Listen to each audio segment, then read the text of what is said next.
my goodness, I just loved you both watching that, and you were just like looking at it and going, oh, it's so funny, it's so great.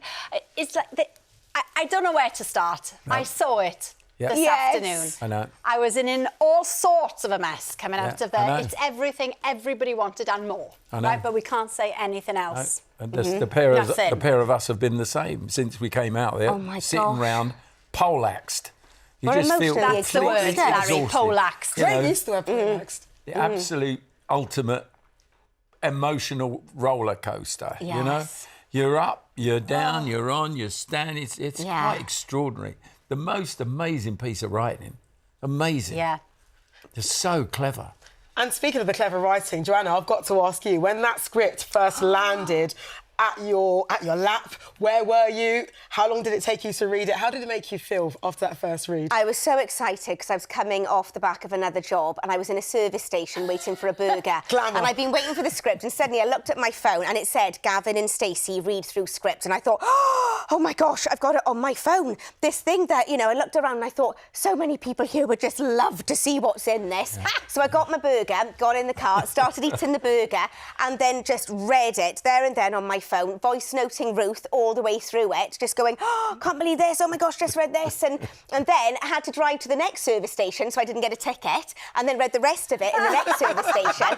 And then I laughed, I cried, I just sent loads of messages to Ruth and James and drove home and was like, wow, I've just read it. Yeah. Oh, people are in for such a treat. We have, wow. That's the thing. Larry, you know, it started as a show on BBC Three and then grew into this global phenomenon, so popular.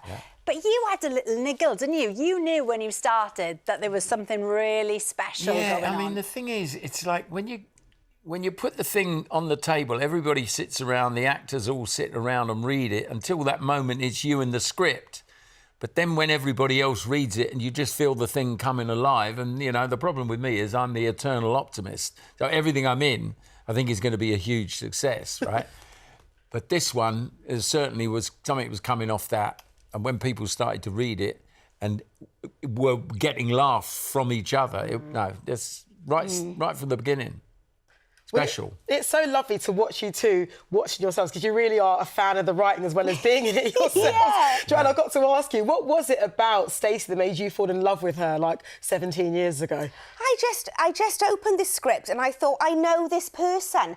You know, to actually have something where I could be Welsh, I could use my own voice, you just feel closer to the character. And I thought, I know these people. This is my family. I know where they come from. I've had these experiences. My Uncle Anthony is like Uncle Bryn. When is my mother? She makes a perfect omelette. I know these people, and I thought, I have got to get the part of Stacey. I mean, my next question to you was going to be, you know, where is the line between Joanna and Stacey? Is there one? Well, I think Stacey is the closest character I've ever played to myself. And people ever say to me, are you going to miss her? And I think, no, I'm not going to miss playing Stacey, because she's here, she's in me, she'll always be there. The thing I'll miss the most is working with the whole of our family. I mean, has been the best bit, isn't it? Just all of us being together. And also the hardest bit, because we've sort of like just grieved every day, saying goodbye to all different bits.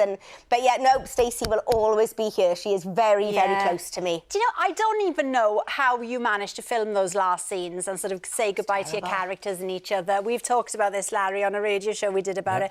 What was, you know, looking back, because you've done a lot of reflecting, I guess, since you finished filming, what is one of your favourite Mick moments from the series, any of the series? I forget so much of it, you know, that's the problem. I've been watching some of the reruns and I think to myself, I'm standing there in that scene, I have no recollection of this at all. But I think the one that particularly at the time just registered was when him and Matt and Pam have had a bit of a bicker, and so he puts those big ears on and climbs over and just says, "Oh, Camilla, darling." So he becomes as he was Prince Charles then. And I know Ali always thinks of that one. So it's probably it amongst the ones I can remember. So many, though, isn't there? So many. A great one to remember. Now, Larry, you're going to treat us even more, because there's a special documentary, Gavin and Stacey, A Fond Farewell, New Year's Day, 7 p.m, BBC One. And it's basically a whole behind-the-scenes, you know, thing, isn't it? How was it having those cameras follow you around, I guess, as yourself and watching you as Mick? It's a little bit funny when that happens, but I never, ever have felt as at ease when it went on with this. Yeah. Because Suter, the guy that was running it all, he was really good. He knew how to do it.